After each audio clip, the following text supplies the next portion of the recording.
Galatians 5:22, a verse that we're all pretty familiar with, is the fruits of the Spirit. But the fruit of the Spirit that I want to touch on today is joy, because I feel like we live in a culture where joy no longer exists as a vocabulary word. It's gone. You don't hear people talking about joy as much, because I believe one of these reasons is that joy has become confused with happiness.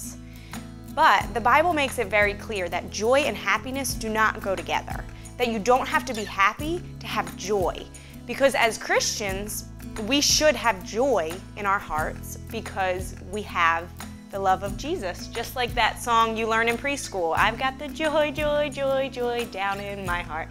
Because we have the love of Jesus in our hearts, and we should be joyful, we should rejoice.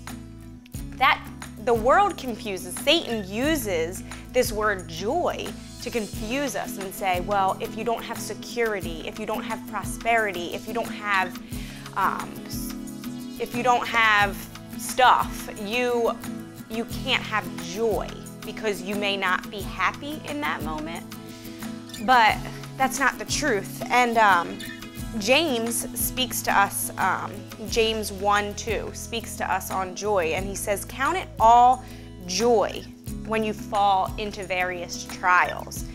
He doesn't say, count it all joy when you fall into an easy chair and things are just peachy. That's not what it says. It says, count it all joy when you face trials. Now, believe me, the reason I'm speaking on this is because I need to hear this. Because there's so many times in my life where, you know, we're struggling with finances, or I've had a really hard day with Jameson, and I just feel like defeated. I feel defeated. And this is just encouraging us, those of you who feel that on a daily basis, it's encouraging us that we don't need happiness to have joy because we have Jesus. So just remember that as you go through your day today.